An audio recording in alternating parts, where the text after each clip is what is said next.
जैसा कि देख रहे हैं आप कि ये मेरे पास है एक Note 9 Pro और इसके अंदर वैसे काफ़ी कुछ रिपेयर हो चुका है। तो मैं एक बार आपको बोर्ड की कंडीशन दिखाता हूँ और फिर मैं आपको स्टेप बाय स्टेप बताता हूँ कि इसको किस तरीके से इसको रिपेयर करना है। एक्चुअली में ये जो फ़ोन है मेरे एक नेपाल के स्टूडेंट का फ़ोन है, तो उसने अपने तरीके से इसमें सब कुछ देख लिया है। तो मैंने सोचा मैं भी देखता हूँ कि इसमें क्या इश्यूज़ हैं। ठीक है, तो यहाँ पे आप देख सकते हैं इसका CPU ऑलरेडी रिवॉल्व हो चुका है और UFS को भी किसी ने रिवॉल्व कर चुका है और यहाँ नेटवर्क की भी सील निकली हुई है और यहाँ पे पावर IC, ये दोनों पावर IC है और ये नेटवर्क सेक्शन इसकी भी सील निकली हुई है। तो चलिए स्टार्ट करते हैं स्टेप बाय स्टेप कि इस फ़ोन को कैसे हम डायग्नोसिस करें। तो सबसे पहला कॉन्सेप्ट क्या होता है, अगर आपके पास कोई भी डेड फ़ोन आता है तो पहला आपको क्या करना है। सबसे पहले अगर कोई भी डेड फ़ोन आता है तो एक बार बैटरी कनेक्टर पे हम शॉर्ट सर्किट चेक कर लेते हैं कि बैटरी में कोई शॉर्ट सर्किट तो नहीं है। तो हम मल्टीमीटर को करेंगे डायोड मोड पे और यहाँ पे बैटरी कनेक्टर पे एक बार रीडिंग ले लेते हैं। तो देखिए रीडिंग है 1.4 और फिर प्रोब को जब पलटते हैं तो ये रीडिंग है 358। इट मीन्स ये हुआ कि इसमें कोई भी शॉर्ट सर्किट फ़िलहाल नहीं है बीबेट लाइन पे। तो चलो फिर दूसरा हमारा कॉन्सेप्ट ये होने वाला है कि जब भी कोई डेड फ़ोन आए तो एक बार शॉर्टिंग का आइडिया ले लो और दूसरा एक काम ये करो कि यहाँ पे हम लगाते हैं, पूरा कनेक्ट करते हैं बैटरी वैटरी सब कुछ। ठीक है, और एक बार फ़ोन में चार्जर लगा के देखते हैं कोई एम्पियर कंजप्शन हो रहा है। तो देखिए मैं आपको चार्जर लगाता हूँ और फिर एम्पियर कंजप्शन दिखाता हूँ। तो ये मैंने लगाया चार्जर और आप देख सकते हैं कि कोई एम्पियर कंजप्शन है। तो आप देख सकते हैं कोई भी एम्पियर कंजप्शन नहीं है, बिल्कुल ज़ीरो है। ठीक है, तो यहाँ पे इस फ़ोन में चार्जर लगाने पे कोई भी एम्पियर कंजप्शन नहीं है। अब मैं चार्जर को हटा देता हूँ। अब मैं चार्जर को यहाँ पे रिमूव करता हूँ और एक बार हम DC पावर सप्लाई से कनेक्ट कर लेते हैं। ठीक है, तो मैं अब DC से इसको कनेक्ट करता हूँ, फिर आपको दिखाता हूँ मैं।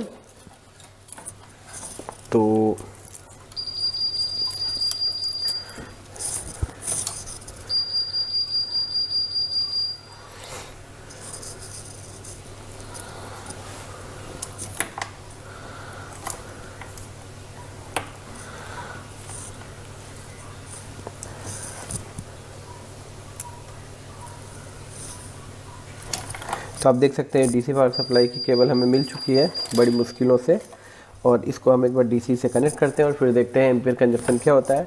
तो आप DC मीटर देखिएगा, मैं इसमें देखते हैं एम्पियर कंजप्शन। तो मैं एक बार ये DC मीटर में ऐसे कनेक्ट करता हूँ। तो कनेक्ट करने के बाद देखिए मैंने DC में कनेक्ट कर दिया है, लेकिन कोई भी ऑटो एम्पियर मशीन ने नहीं लिया। 0.006 ये पहले से था और जैसे ही मैंने DC की पावर केबल लगाया तो यहाँ पे 0.006 ऑलरेडी है। मैं एक बार और दिखा देता हूँ। देखिए मैंने ये निकाला केबल, तो देखिए 0.005 ऑलरेडी मशीन में है और जब मैंने ये लगाया तो यहाँ पे देखिए 0.006 है। इट मीन्स इसमें कोई भी लीकेज या शॉर्ट सर्किट नहीं है। अब मैं ऑन ऑफ स्विच को प्रेस करता हूँ और देखता हूँ कि एम्पियर का कंजप्शन कितना है। इससे हमें कुछ आइडिया मिल जाएगा कि रिपेयरिंग में हेल्प मिलेगी कि फॉल्ट कहाँ से हो सकता है। तो देखिए मैंने ऑन ऑफ को दबाया, प्रेस किया और यहाँ पे ऑन ऑफ को प्रेस करने पे देखिए 0.01213 14 या 15 तक ही जा रहा है। 33 भी गया था, फिर रिलीज़ करता हूँ 0 हो गया। फिर से देखिएगा मैं जैसे ही प्रेस करूँगा, ये प्रेस किया तो 11 12 14 14 12 और फिर रिलीज़ करने के बाद 0 हो गया। तो इस तरीके से आपने देखा कि इस फ़ोन में कहीं ना कहीं बूट सीक्वेंस का फॉल्ट है, मतलब लो एम्पियर कंजप्शन है, लो करंट कंजप्शन हो रहा है और फिर से रिलीज़ करने पे ऑन ऑफ स्विच को 0 हो जा रहा है। तो चलिए अब एक स्टेप बाय स्टेप इसको हम डायग्नोसिस करके देखते हैं कि ये जो फॉल्ट है ये कहाँ से है और आपको काफ़ी कुछ इस वीडियो में सीखने को मिलने वाला है। वीडियो को कंटिन्यू ज़रूर दिखिएगा क्योंकि मेरा वीडियोज़ में थ्योरी बहुत ज़्यादा होती है। मैं एक एक कॉन्सेप्ट को समझाने की कोशिश करता हूँ, रिपेयरिंग करने की कोशिश करता हूँ। तो वीडियो पूरा देखेंगे तभी आपको प्रॉपर समझ में आने वाला है। तो चलिए स्टार्ट करते हैं। तो जैसा कि आप देख सकते हैं कि ये आपके सामने बोर्ड है Note 9 Pro का। इसके जो सिम्टम्स है मैंने बता दिया है कि लो बूटिंग पे है फ़ोन। तो जब भी किसी फ़ोन में लो बूटिंग की प्रॉब्लम आती है कि 10-15 मिली एम्प लेके बैक होता है, ये एक कॉमन फॉल्ट है। आपने देखा होगा मार्केट में बहुत ज़्यादा ही फॉल्ट आता है।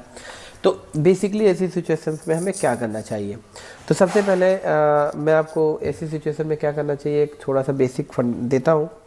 सबसे पहले मैं क्या करता हूँ कि इस फ़ोन में एक बार ना देखिए, यहाँ पे BPH बनती है यहाँ पे, तो इस फ़ोन ने ऑटो एम्पियर तो लिया नहीं, लेकिन फिर भी एक बार मैं BPH का एक बार रीडिंग ले लेता हूँ, देखता हूँ BPH की रीडिंग कितनी है। तो आप देख सकते हैं BPH की रीडिंग 320 के आसपास है, और प्रोब को पलटने के बाद यहाँ पे देखिए 1.3 है। इससे ये पता चलता है कि रीडिंग्स में कोई इशू नहीं है, मतलब BPH लाइन में कोई लीकेज या शॉर्ट सर्किट का इशूज़ नहीं है। वैसे भी अगर शॉर्टिंग होती तो ये ऑटो एम्पियर ले सकता था। अब मैं इस PCB को फिर से बोर्ड में लगाता हूँ, और यहाँ पे टच का जो पत्ता होता है इसको कनेक्ट करता हूँ, और LCD का भी कर लेते हैं, कोई इशूज़ नहीं है। और देखिए मैं अभी ना बैटरी का और ऑन ऑफ का मैं कोई भी केबल नहीं लगा रहा हूँ, ठीक है। और मैं आपको एक दो चीज़ें दिखाने की कोशिश करता हूँ। सबसे पहले ऐसी सिचुएशन में ये जो पहली पावर IC होती है, काफ़ी सारी बक वोल्टेजेस यहाँ पे प्रोड्यूस करती हैं, और यहाँ पे इसकी बहुत सारी कॉइल्स लगी हैं। तो मल्टीमीटर का जो एक रेड वाला प्रोब है, इसको हम कहीं भी ग्राउंड लगा लेते हैं, जैसे मैंने यहाँ पे लगा लिया, यहाँ पे मैं कहीं भी लगा लेता हूँ। देखिए यहाँ पे मैं लगा लेता हूँ रेड वाली प्रोब को, ठीक है। और ब्लैक वाली प्रोब से चेक करते हैं कि कोई इसकी बक शॉर्ट तो नहीं है।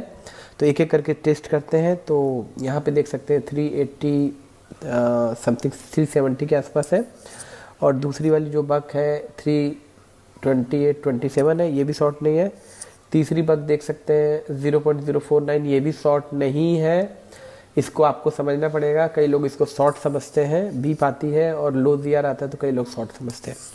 उसके बाद यहाँ पे देखिए ये भी शॉर्ट नहीं है, 382 का GR है, रीडिंग है।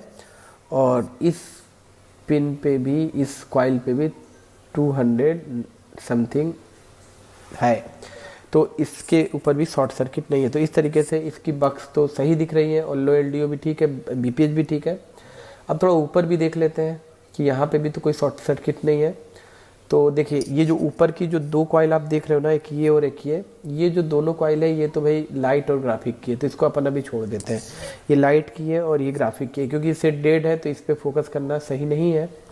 बाकी कॉइल्स का एक बार रीडिंग चेक कर लेते हैं। तो ये कॉइल का रीडिंग देखिए कितना है, 383, ये भी शॉर्ट सर्किट नहीं है। और इसका 0.46, ये भी ठीक है, और ये भी ठीक है, ये भी ठीक है, ये भी ठीक है, और ये भी सही लग रही है, ये भी सही लग रही है, ये भी ठीक ठाक है, और ये भी ठीक है। देखिए अगर किसी कॉइल की जो रीडिंग है 0.000 के साथ आती है तो उसको हम फुल शॉर्ट मानेंगे, ठीक है, फिलहाल अभी। तो अभी जो भी मैंने बक कॉइल्स की रीडिंग्स चेक की, इसमें कोई भी शॉर्ट सर्किट फिलहाल नहीं है। अब अगर कोई भी बक शॉर्ट होती है, जैसे हाई LDO शॉर्ट होता है या लो LDO शॉर्ट होता है, या कोई मेन कोर की बक शॉर्ट होती है, तो ऐसी सिचुएशन में भी आपका फ़ोन हाई बूटिंग से भी ऑन हो सकता है, लो बूटिंग पे भी जा सकता है। अलग अलग सिम्टम्स देखने को मिलते हैं। तो पहला हमने एक्शन ये लिया। अब दूसरा हमारा स्टेप क्या होना चाहिए? आप लोग के मन में बहुत सारे क्वेश्चंस होते हैं कि डेड फ़ोन को कैसे मतलब हम डायग्नोसिस करें, है ना। तो अब देखिए दूसरा स्टेप क्या होता है। ऐसी सिचुएशन में सबसे पहले हमारी बक ठीक है, तो मतलब ये हुआ कि चार्जर लगाने के बाद BPH बनना चाहिए। पहले BPH चेक करेंगे कि भाई चार्जर लगाओ और BPH चेक करो, हमारी BPH स्टेबल 3.2 से एबव होनी चाहिए। और हमारी जो बक वोल्टेजेस है, हाई LDO लो LDO प्रोड्यूस हो रहा है कि नहीं, ये सब देखते हैं हम एक बार, ठीक है। तो यहाँ पे देखिए, ये मैं यहाँ पे देखिए चार्जर लगा रहा हूँ, ठीक है, ये लगा दिया। और यहाँ पे बैटरी नहीं लगाना है अपन को, ठीक है, सिर्फ चार्जर लगाना है। और इस पावर के कुछ सिम्टम्स देखते हैं कि ये पावर इनिशियल काम कर रही है कि नहीं, इसको पहले देखना होगा, ठीक है। तो इसके लिए हमको मल्टीमीटर को करना होगा बेसिकली DC 20 पे। तो मैं देखिए DC 20 पे कर लिया मल्टीमीटर को, और इसके बाद हम कुछ वोल्टेजेस को मेज़र करते हैं। तो पहली वोल्टेज हमारी चार्जर लगाने के बाद बननी चाहिए BPH 3.2 के एबव, मोर देन 3.2। तो देखिए ये आपकी BPH वाली स्विचिंग कॉइल है, तो यहीं पे इस कैप पे या इस डायोड पे BPH जनरेट होता है। तो पहले तो हम ये देखते हैं कि इस फ़ोन में BPH बन रहा है कि नहीं प्रॉपर। तो यहाँ पे देख सकते हैं कि यहाँ पे 3.0 के आसपास का BPH यहाँ पे जनरेट हो रहा है, इसका मतलब BPH यहाँ पे जनरेट हो रहा है। इस बीपीएच जनरेट होने के बाद ये जो आईसी है ये इनिशलाइज हो रही है कि नहीं, इसका कंफर्मेशन हमें पता चल सकता है अगर हम इसकी बक को एक बार रीड करें कि इसमें एक हाई एलडीओ की कॉइल है और बाकी बक की कॉइल है, इसमें बक वोल्टेजेस बन रही है कि नहीं। तो देख सकते हैं इस पर अगर देखा जाए तो अभी कोई बक नहीं बन रही है और इस पर भी कोई बक नहीं है, और इस पर देखा जाए इस पर भी नहीं है, और यहाँ भी अरे कोई बक नहीं है, इसमें तो कोई बक ही नहीं बन रही है। और यहाँ पे देखा जाए तो इसमें देखिए कोई भी यहाँ पे बक वोल्टेजेस जनरेट नहीं हो रही है आप सबसे। और अगर हम बीपीएच चेक करें तो देखिए बीपीएच बन रही है लेकिन एक भी बक यहाँ पे नहीं प्रोड्यूस हो रही है।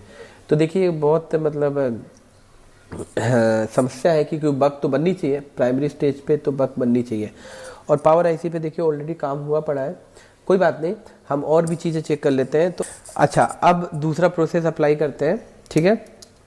दूसरा प्रोसेस ये करते हैं कि ये जो हमारी एल वाली आईसी है जिसको हम बोलते हैं 6150L, हम देखते हैं क्या इसकी ये जो बक वक बन रही है क्या कोई।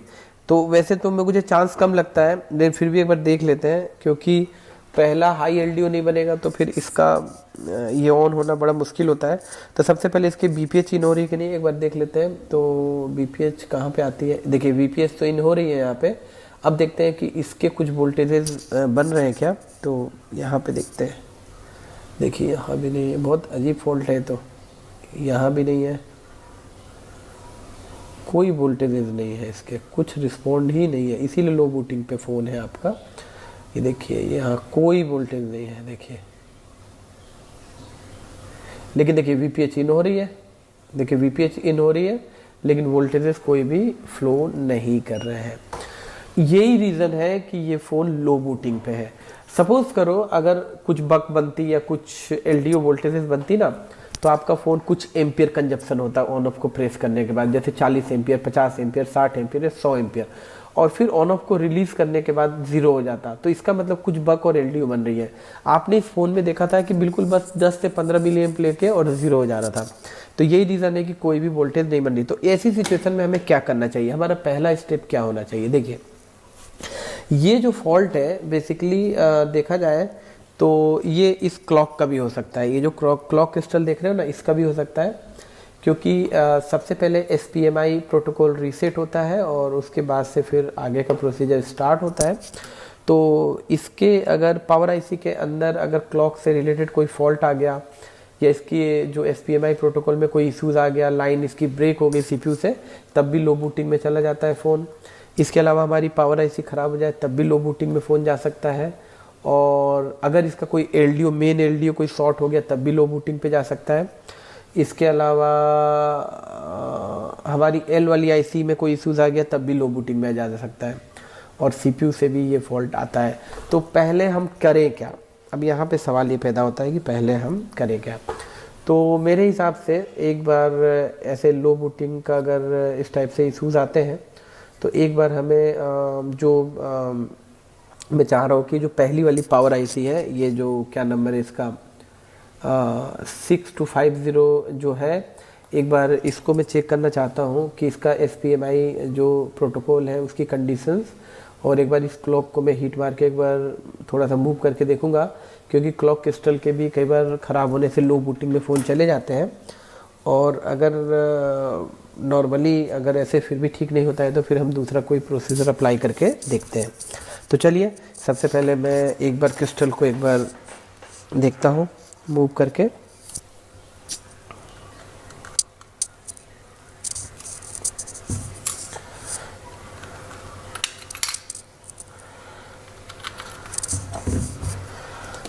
तो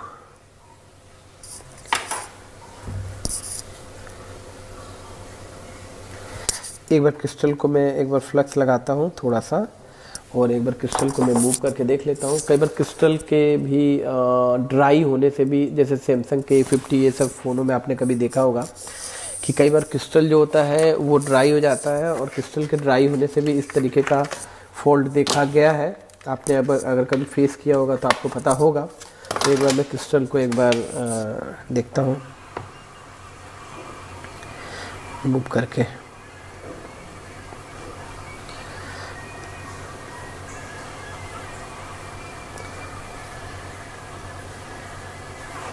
कई बार ये जो क्रिस्टल होता है ये ड्राई हो जाता है, और क्रिस्टल के ड्राई होने से भी इस तरीके की समस्या कई बार प्रेजेंट होती है। तो एक बार क्रिस्टल को हम रिसोल्ड करके एक बार देखते हैं कि कहीं कोई ट्रिगर ले या कोई बग या एलडीओ जनरेट हो जाए। क्योंकि अगर आप इस फ़ोन का बूट सीक्वेंस अगर स्टडी करोगे तो आप देखोगे कि सबसे पहले हमारी जो क्लॉक है वो जो हमारी पावर आईसी में एक SPMI एक रीसेट होता है सबसे पहले, और उसके बाद ही पूरी जब वोल्टेजेस प्रॉपर तरीके से जनरेट होना शुरू होती है। तो कई बार इसका भी इशूज़ आ सकता है।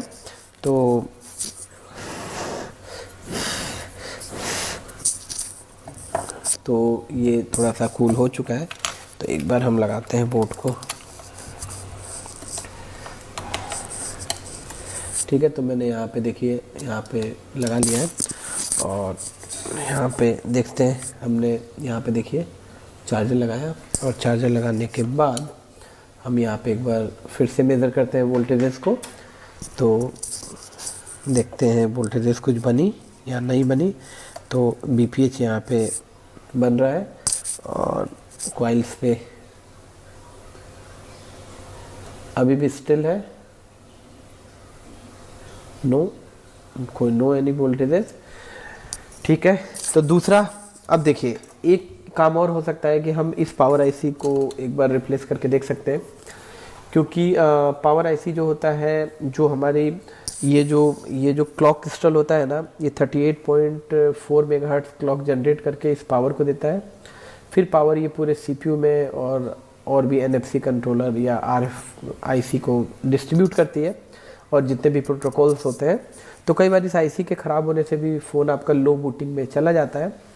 इसके अलावा एक बार हम ना जितने भी LDO वोल्टेजेस हैं उनको भी एक बार मेज़र कर लेते हैं।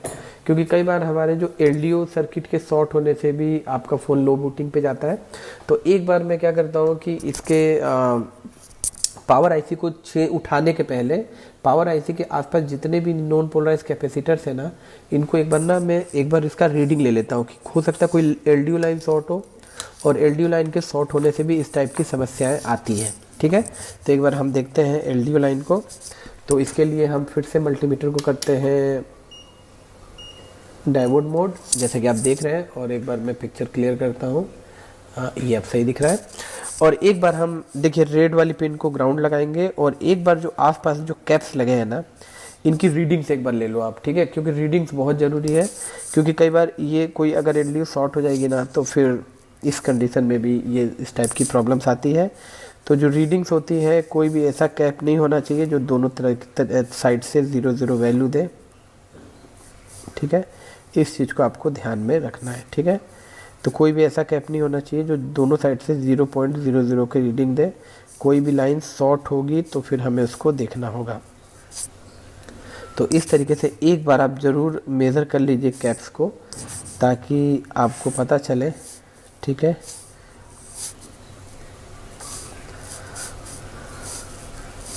इस तरीके से एक एक करके कैप्स को एक बार आप रीडिंग चेक कर सकते हैं। देखिए यहाँ पे आप देख सकते हैं कि ये जो एक कैप है, शायद ये देखिए यहाँ पे दे रहा है 0.001, और यहाँ पे कितना दे रहा है। देखिए ये एक कैप मुझे शॉर्ट दिख रहा है, आप देख सकते हैं। और ये कैप देखिए, ये भी कैप, ये भी शॉर्ट है। और ये नहीं, ये शॉर्ट नहीं, ये दो कैप मुझे शॉर्ट लग रहे हैं। और देखते हैं, क्योंकि कोई भी कैप ऐसा नहीं होना चाहिए जिसका रीडिंग 0. ये ठीक है। और इधर देखते हैं, इधर भी देखते हैं कैप्स को। एक बार आपको ना मेज़र करना होगा। कई बार मेन LDO के भी शॉर्ट होने से हमारी जो लो बूटिंग पे फ़ोन जाते हैं। क्योंकि जब इसका स्ट्रक्चर आप समझेंगे तो फिर आपको पता चलेगा कि एक आईसी दूसरे आईसी को कैसे ऑन करती है।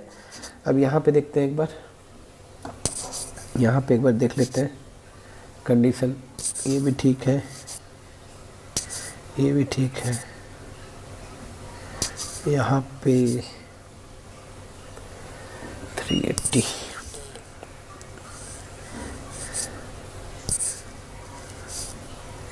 देखिए यहाँ की रीडिंग्स तो ठीक आ रही है। देखिए यहाँ पे ये देखिए ये जो कैप्स हैं, ये देखिए ये जो कैप्स हैं इनकी रीडिंग्स 0 है। ये देखिए ये लाइन शॉर्ट है इसकी। अब हमें देखना होगा कि ये कौन सी लाइन है। और एक तो ये कैपेसिटर पे शॉर्टिंग आ रही है, पांचों पे, इस पे भी शॉर्टिंग आ रही है, देखो 0.000, ये पांचों कैप शॉर्ट है। और यहाँ पे ये वाला कैप शॉर्ट था, अगर आपको याद हो तो एक बार मैं क्या करता हूँ कि एक बार इसको मैं सर्किट में देखने की कोशिश करते हैं कि भाई Redmi Note 9 Pro में ये जो कैपेसिटर आप देख रहे हो ये किस लाइन के कैपेसिटर है, ये एक बार हमको देखना पड़ेगा। ये जो कैपेसिटर्स है किस लाइन के कैपेसिटर्स हैं। तो हम चलते हैं स्कीमेटिक में, तो मैं आपको दिखाता हूँ। ये आपका स्कीमेटिक है और इसमें हम देखते हैं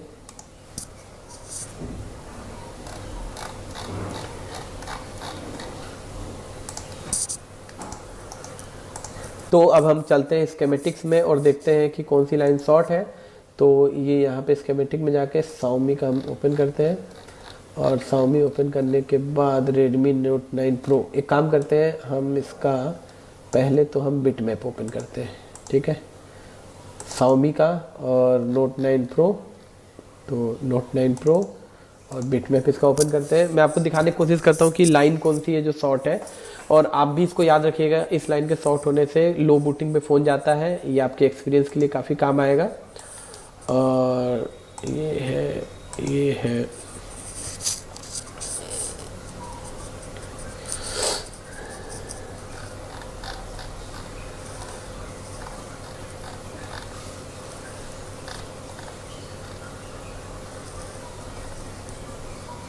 Note 9 Pro, ये इसका स्कीमेटिक है, आप देख सकते हैं ये स्कीमेटिक है और इसका ये लेआउट है।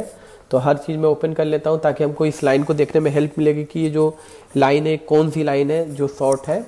तो यहाँ पे सबसे पहले हम चलते हैं ये लेआउट में और देखते हैं कि ये जो कैपेसिटर्स हैं ये शॉर्ट थे। देखिए ये वाले, ये 5 कैपेसिटर शॉर्ट थे। तो कोई भी एक कैपेसिटर को हम कॉपी करते हैं, राइट, और स्कीमेटिक में चल के हम इसको करते हैं पेस्ट, ठीक है। तो देखते हैं ये कौन सी लाइन है। ये देखिए ये लाइन है VREG BOB की। ओ ये तो मेन एलडीओ है। देखिए ये जो लाइन है ये 6150L जो आईसी है इसके अंदर की है। देखो ये PM6150L जो आईसी है ना, इसके अंदर से एक वोल्टेज बनती है VOV, बक और बूस्ट वोल्टेज एक बनती है। और ये वोल्टेज की कॉइल एक देखो यहाँ पे 0.47 माइक्रो हेनरी की कॉइल लगती है और इसके स्विचिंग होने के कारण यहाँ पे एक VOB वोल्टेज बनती है। आप देख सकते हो V रेगुलेटेड VOB वोल्टेज, ठीक है। और अच्छा तो देखिए सबसे पहले मैं आपको एक चीज़ बताना चाहता हूँ, ये जो VOB वोल्टेज होती है ये अपने फ़ोन की बहुत इंपॉर्टेंट वोल्टेज होती है। जितनी भी L सीरीज़ की आईसीज होती है ना ये VOB वोल्टेज बनाती है, जैसे PM660L, 6150L, 8150L, ये जितनी भी L सीरीज़ की आईसी होती है ना ये एक VOB वोल्टेज बनाती है। ये VOB बहुत इंपॉर्टेंट रोल प्ले करती है। एक काम करता हूँ, अभी तो हम फ़ोन को रिपेयर करते हैं और इसके बाद का जो नेक्स्ट वीडियो आएगा उसमें मैं आपको VOB की पूरी फुल डिटेल दूंगा कि VOB वोल्टेज क्या होती है और ये अपने नए मोबाइल फ़ोन में इसका यूज़ क्यों किया जाता है। तो अभी मैं सिर्फ फ़ोन को देखता हूँ क्या फॉल्ट है इसमें, और नेक्स्ट वीडियो में आपको VOB की पूरी एक्सप्लेनेशन करूँगा, ठीक है। तो ये जो VOB वोल्टेज है ये यही वाला कैपेसिटर शॉर्ट है। ये जो वोल्टेज होती है तकरीबन आप जब चेक करोगे ना तो ये 3 वोल्ट से एबव होती है, 3.7 के आसपास होती है और ये फ्लैक्चुएट करती है अकॉर्डिंग टू लोड, ठीक है। तो ये जो VOB वोल्टेज पता कहाँ जाती है, ये VOB वोल्टेज हमारे फ़ोन के कैमरे के LDOs में जाती है और हमारी जो पहली पावर आईसी है जो 6150 है, सॉरी 6250 है, उसके इनपुट में जाके और LDO काफ़ी सारी जनरेट करती है। और ये जो आईसी है 6150L इसके भी इनपुट में आके इसकी भी LDO जनरेट करती है। इसका बहुत बड़ा सेक्शन है तो इसको हम स्टडी करेंगे। तो ये जो VOB वोल्टेज अगर शॉर्ट हो जाती है तो ऐसी सिचुएशन में भी आपका फ़ोन बिल्कुल भी ट्रिगर नहीं लेगा, लो ट्रिगर पे, लो बूटिंग पे चला जाता है। तो ये हमें फॉल्ट मिल चुका है। तो मैं आपको दिखाता हूँ कि ये वोल्टेज कहाँ कहाँ जाती है। तो यहाँ पे लेआउट हम खोलते हैं बिट में और ये कैपेसिटर लगे हैं ये 4 देखिए। तो सबसे पहले मैं बता दूं कि ये जो वोल्टेज होती है ये जो 6150L जनरेट करती है वाले वोल्टेज BOB के, ठीक है। तो मैं एक बार यहाँ पे क्लिक कर रहा हूँ, तो जहाँ जहाँ वोल्टेज जाएगी वहाँ पे ग्रीन हो जाएगा। रेड लाइन ऑन कर देता हूँ और यहाँ पे ब्लिंक ऑन कर देता हूँ, तो आप देख सकते हैं कि ये वोल्टेज यहाँ से बनती है। कहाँ से बनती है? इस PM 6150L से BOB बन के इतने सारे कैपेसिटर, और ये देखिए यहाँ पे एक LDO लगा, यहाँ जाती है, घूम के इस IC में फिर से आती भी है, और ये पहली पावर पे भी जाती है। आप देख सकते हैं यहाँ पे LDO पे भी जाती है, यहाँ पे 1 2 3 4 LDO पे भी जाती है, और यहाँ पे इस IC को भी जाती है। और यहाँ पे अगर आते हैं बैक, तो यहाँ पे एक कंपोनेंट पे यहाँ पे भी गई है। तो आप देख सकते हैं ये जो BOB वोल्टेज है ये काफ़ी इंपॉर्टेंट वोल्टेज है, और इसी वोल्टेज के शॉर्ट होने से आपका फ़ोन लो बूटिंग पे चला गया है, ठीक है। क्योंकि ये जो वोल्टेज होती है ना, जस्ट लाइक ए VPH होती है। ये हमारे फ़ोन में VPH के लोड को कम करने के लिए BOB वोल्टेज बनाई गई है, ठीक है। तो इससे काफ़ी सारे LDO ऑपरेट होते हैं। हमारा जो LDO सर्किट इसका ये इनपुट भी होता है। तो चलिए, तो अगर ये यहाँ पे शॉर्ट सर्किट है, तो ये जितने आप कैपेसिटर देख रहे हो ना, जितने ब्लिंक कर रहे हैं, इसमें से कोई भी कैपेसिटर शॉर्ट हो सकता है, ठीक है। कोई एक शॉर्ट हो सकता है, ठीक है। तो या फिर आपकी L वाली IC भी ख़राब हो सकती है, या फिर ये PM 6250 भी ख़राब हो सकती है। ये दोनों में से कोई भी IC ख़राब हो सकती है, ठीक है। तो इसका एक सोल्यूशन ये हो सकता है कि हम यहाँ पे वोल्टेज इंजेक्ट करके देखें कि भाई कितने वोल्टेजेस यहाँ पे इंजेक्ट करने हैं, ठीक है। तो अगर यहाँ पे हम ज़्यादा वोल्टेज इंजेक्ट करते हैं तब भी प्रॉब्लम है, क्योंकि पावर IC में अगर वोल्टेज जाएगी तो पता नहीं कोई कंपोनेंट गर्म होगा कि नहीं। तो ये मेरा एक्सपीरियंस कहता है कि ज़्यादातर ICयाँ शॉर्ट होती हैं, ये जो PM 6250 या PM 6150। तो मैं काम करता हूँ, पहले इन ICयों को मैं निकाल के देख लेता हूँ। अगर इन ICयों को निकालने के बाद शॉर्टिंग नहीं जाती है, देन हम इसमें वोल्टेज देके देख सकते हैं, ठीक है। और मैं आपको बता दूं कि मेरे पास इसके पहले और भी फ़ोन आए थे। अगर हम इसमें थर्मल में लगाते हैं फ़ोन को, तो ऐसी सिचुएशन में अगर कोई कैप अगर शॉर्ट होता है तो वो हीट अप नहीं होता है ये BOB शॉर्ट होने से। लेकिन अभी चलो मैं IC निकाल के देखता हूँ, और अगर शॉर्टिंग चली जाती है तो फिर हम देखेंगे फिर इसके बाद क्या करना है, ठीक है। तो चलते हैं फिर से, हम अपने यहाँ पे आ जाते हैं IC को, क्योंकि ये IC चेंज हुई है। तो मैं इसी को सबसे पहले निकाल के देखता हूँ कि कहीं इसके अंदर शॉर्ट सर्किट हो, तो देखते हैं एक बार निकाल के, ठीक है। डायरेक्शन हमें देखना होगा, तो एक बार निकाल के देखते हैं IC को, या फिर कैपेसिटर में अगर शॉर्टिंग होगी तो फिर हम देखेंगे थर्मल में लगा के, या फिर हम हाई वोल्टेज इंजेक्ट करके देखते हैं इसमें। तो आपने देखा कि मैंने पहली पावर को उतार लिया है, और पहली पावर को उतारने के बाद फिर मैं देखूंगा कि इसमें एम्पियर कंजप्शन कितना है। सॉरी, हमारा शॉर्टिंग हटी कि नहीं। तो क्योंकि इस पर भी BOB की वोल्टेज जा रही थी, आपने देखा था।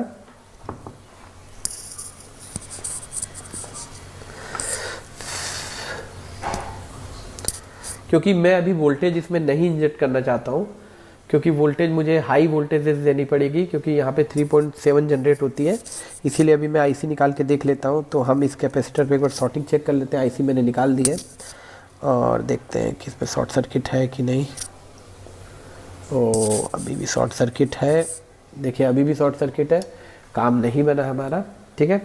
तो कोई बात नहीं, एक बार मैं L को भी उतार के देखता हूँ कि L की कंडीशंस क्या है।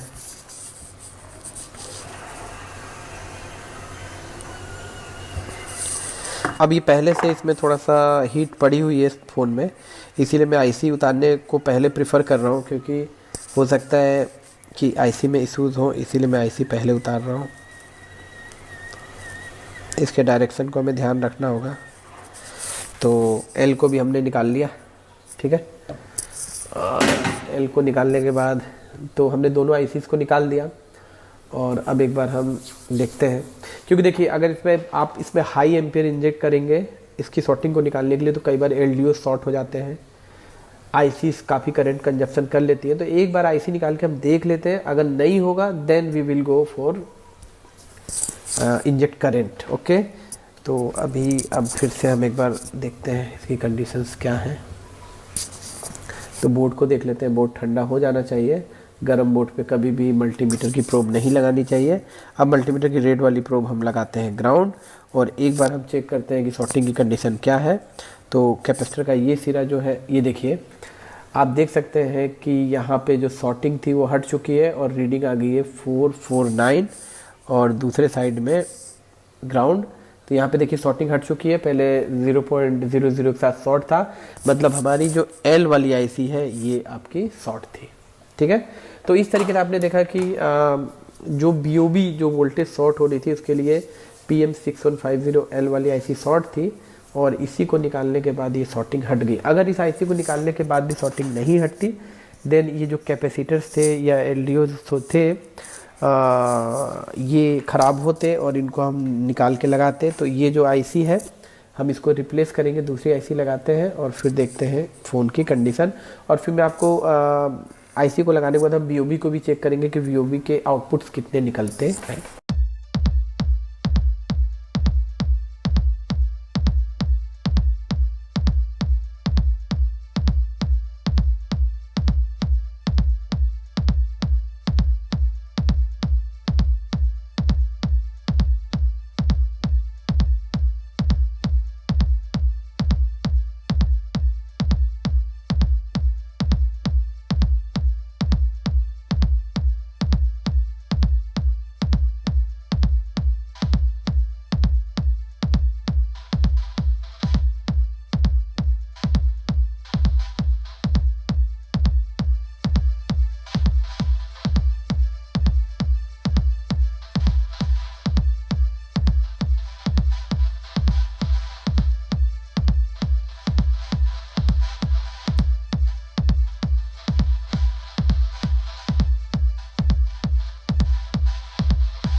देखा कि मैंने ये PM6250 को रिवॉल्व करके सेम पुरानी वाली आईसी इंस्टॉल की है, और यहाँ पे जो आप देख रहे हो PM6150L एक नई आईसी लगाई है, क्योंकि इसको निकालने के बाद शॉर्टिंग हमारी हट गई थी। तो मैं एक बार लगाने के बाद आपको शॉर्टिंग चेक करा देता हूँ। तो अब अगर हम BOB की शॉर्टिंग चेक करें तो यहाँ पे आप देख सकते हैं कि 429 के रीडिंग आ गई। तो इसका मतलब है कि जो हमारी BOB लाइन जो शॉर्ट थी वो ठीक हो चुकी है। अब मैं इसको पैनल में फिट करता हूँ फ़ोन को, ठीक है, और फिट करके मैं आपको फिर बताता हूँ। देखिए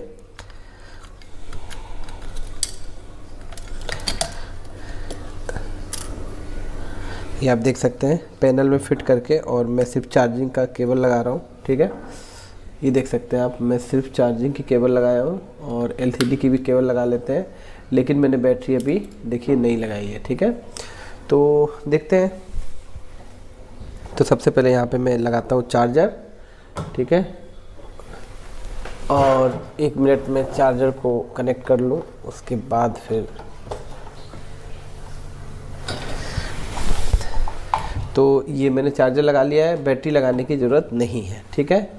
तो मैं आपको क्लोज दिखाता हूँ थोड़ा सा।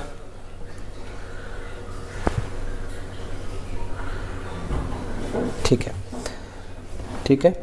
तो यहाँ पे चार्जर लगाने के बाद अब हम एक बार वोल्टेज इसको मेज़र करेंगे, ठीक है। मैं आपको BOB की इम्पोर्टेंस बताता हूँ। तो सबसे पहले हमारे मोबाइल फ़ोन में शॉर्टिंग हट गई है। तो यहाँ पे अगर मैं BPH को चेक करूँ तो देखते हैं BPH कितना बन रहा है यहाँ पे। तो यहाँ पे देखिए ये BPH यहाँ पे बन चुकी है 3.3 वोल्ट, ठीक है, पहली BPH। और जो हमारा EDL पॉइंट है यहाँ पे आप चेक कर सकते हैं 1.8 बनना चाहिए EDL पे। तो देखिए EDL पे ये 1.8 बन चुका है।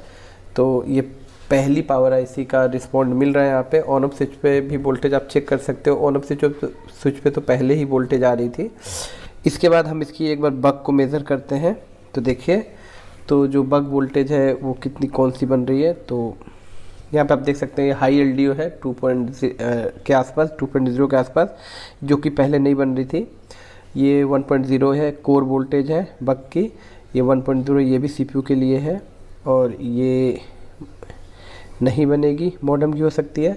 और ये 0.8 CPU की कोर वोल्टेज है। अब ऊपर चलते हैं, आप देख सकते हैं कितने सारी बक कॉइल्स है, ठीक है। तो यहाँ पे 1.3 लो LDO, बाकी सब CPU के लिए जो कोर वोल्टेजेस होती हैं ये आपकी प्रोड्यूस होने लगी है 0.8 से 0.6 से 1.2 के आसपास होती है। तो आप देख सकते हैं ये वाली सिम लगाने के बाद बनेगी, ठीक है। ये कोर वोल्टेजेस है, और ये है BOB की कॉइल। तो BOB की कॉइल पे लगभग 2 वोल्ट बनेंगे कॉइल पे, और यहाँ पे जो कैपेसिटर शॉर्ट था इस लाइन पे बनेंगे 3.7 के अप्रॉक्स। तो देखिए अभी 3.4 है, जब लोड होगा कोर ऑन होंगे तो ये वोल्टेजेस फ्लैक्चुएट होती है। तो यहाँ पे BOP की वोल्टेज बन चुकी है, और यही हमारा मेन फॉल्ट था इस फ़ोन में। तो बेसिकली PM6150L की ही प्रॉब्लम थी। इसके शॉर्ट होने से BOB शॉर्ट होने से सेट डेड हो गया था, लो बूटिंग में चला गया था। तो मैंने इस IC को भी, मुझे इस IC को पहले निकालना था, क्योंकि इस IC को मैंने इसीलिए निकाला शॉर्टिंग के लिए, क्योंकि ये भी शॉर्ट हो सकती थी। क्योंकि पहले जिस स्टूडेंट का फ़ोन है उसने इसको चेंज किया था, तो मुझे एक दिमाग में था कि हो सकता है ये IC जो नई रिप्लेस किया वो ख़राब हो, इसीलिए मैंने इस IC को पहले निकाल दिया था। लेकिन कभी भी BOB अगर आपको शॉर्ट मिले तो आप इस IC को पहले निकाल के देख सकते हो। अगर इस IC को निकालने के बाद भी फॉल्ट सेम होता, देन हम फिर जाते कैपेसिटर्स पे, ठीक है। तो एक बार अब हम फ़ोन को कनेक्ट करते हैं और ऑन करके देखते हैं कि इसकी कंडीशंस क्या है फ़ोन की। तो देखिए, तो अब मैं चार्जर लगाता हूं और देखते हैं फ़ोन में क्या कंडीशंस होती हैं। तो ये चार्जर लगाते हैं फ़ोन में, देख सकते हैं फ़ोन आपका ऑन हो चुका है। तो देखते हैं कंप्लीट बूट होता है कि नहीं, या कोई रिबूट की प्रॉब्लम तो नहीं है, या कंप्लीट बूट होता है कि नहीं। तो आप देख सकते हैं यहाँ पे 69% फ़ोन चार्ज है, मतलब ये ऑन हो जाना चाहिए। ये आपका फ़ोन हो गया ऑन। तो चार्जर लगाने की ज़रूरत नहीं है क्योंकि फ़ोन चार्ज है।